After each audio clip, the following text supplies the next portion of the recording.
my spiritual journey actually started on today, like my birthday a year ago. Um, I can't remember. Did I drink anything that night? I think I did. I think I had a beer or something, or a bootleg or something. I was drinking something. It was my birthday. I was just at home by myself, chilling. The children were asleep, and I was feeling kind of sad because normally my dad would call me on my birthday, and he'll sing happy birthday to me. And of course, with him not living anymore, he can't do that. So I just wanted to try to uplift my mood.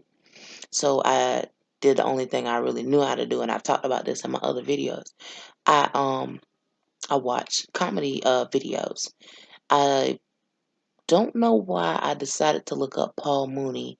Jesus was black and so was Cleopatra, or Cleopatra was black and so was Jesus. I can't remember exactly the name of it, but it's some variation of that. But I watched that, and don't worry, it gets better. It gets better. Now, yes, he said that Jesus was black. He believes that, if at his age that Jesus, actually existed in the Bible and all that stuff.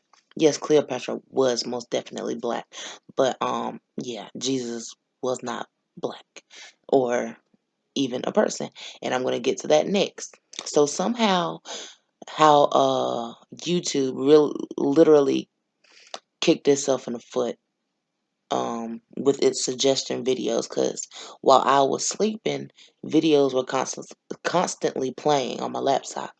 So when I woke up to use the bathroom, um, I saw what video was playing, because basically I think normally whenever I drink and I sleep and then I get up and go to the bathroom or something, or whatever makes me get up, I'm up. I can't go back to sleep no matter what time it is. That's pretty much why I'm up now at 4 o'clock in the morning. My sleep patterns be all over the place. But anyway, um I got up and I used the bathroom, and I saw what was on my laptop, and it was a man named Dr. Ray Haggins, Rayhaggins. And I didn't really catch on to what he was saying because I remember hearing Bible scriptures, and I was like, well, I don't really want to watch anything about that right now. I'm literally still a little drunk. And, I actually did feel a little bad. And I went to click away, but just as soon as I tried to click away, I can't remember what video I started. The first video I watched, he had so many lectures, and these were his older, like when he was younger lectures. And yeah, I can't remember which one um played, but basically, if you've never heard of Dr. Ray Haggins, please look up Dr. Ray Haggins, especially if you're new to your spiritual journey. You're going to have to cleanse yourself of what you have learned in the Bible. And honestly, I can say hands down, no one covers the Bible front and back in true African spirituality, or any type of spirituality. Well, he speaks on African spirituality, but he can help pacify you off of not dealing with the Bible, and dealing with not being a Christian anymore, because it's not good for you. As much as that, I'm gonna get back on subject. As much as they try to demean being spiritual and being a quote unquote witch, it they do exactly the same thing. Preachers and pastors, ministers, deacons, um, uh the choir people, it's spells. It's spells. The way they sing, the tone of voice, the it's called vibrations and frequencies.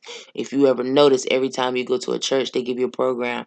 Everything is timed out perfectly, no matter what happens. Okay, I'm sure that if 9/11 would have happened on a Sunday, church services, of course not close by, but church services in New York that were further away, they still would have went on, because they have to keep that time schedule. Even if some people leave out to go check on their families, whoever is left, they will look at the clock. Okay, let's look at the program. Y'all never noticed that was weird? That was odd?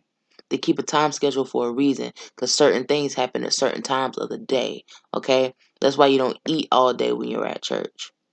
Okay, all of this stuff is mental and psychological and physical, and I didn't notice it until I got out of church. Dr. Ray Higgins also spoke about how doctors, how pastors and deacons and stuff raise and lower their voice. That's a trigger. They do that for a reason. And he said so much I can't even, because this was supposed to be a short video.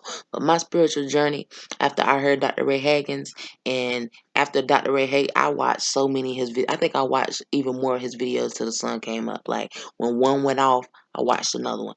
And I watched another one. I looked his name up. I just watched and watched and I wanted to get as much information in me as I possibly could. And y'all just don't know how liberating it is to be Christian free.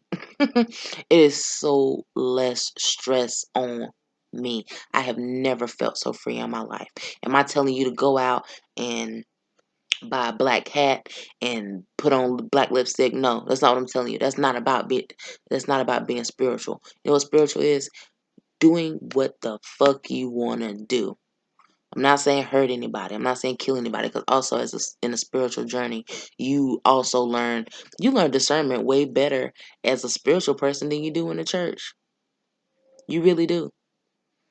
You don't I can't really explain how that happens, but it's like you're really literally working on yourself so much harder because you want to be a better person inside and out. At the church, excuse me, it's like you're putting on a persona to try to make yourself look good because you think everybody else is good, when in all honesty, they're probably worse than you, or lost. And you don't want to be lost. You want to know exactly who you are. Christianity wants you to get to know Jesus, and well, of course you should get to know God. I do believe in God, the true creator of human life and life on this earth. I do believe in God. But they want you to know about Jesus and Mary and when their birthday was and when they died and where they buried at. They don't want you to know about you. And spirituality lets you know about you.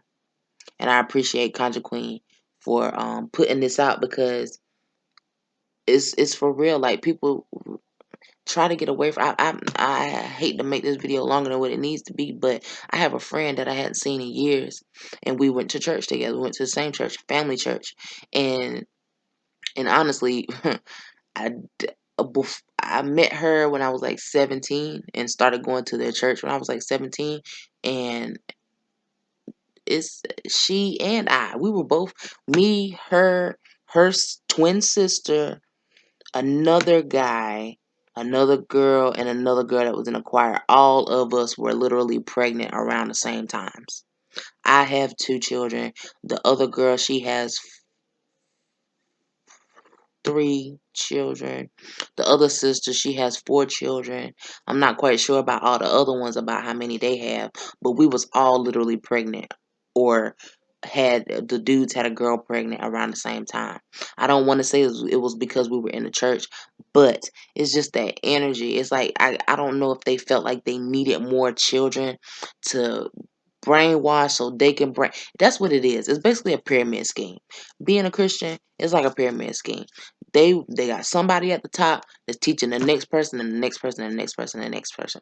Also, Dr. Ray Higgins did say that some pastors are taught that this stuff is literally the Bible and all that other stuff. They were taught that it's not real. Some were taught that, and they still decide to go into the ministry anyway.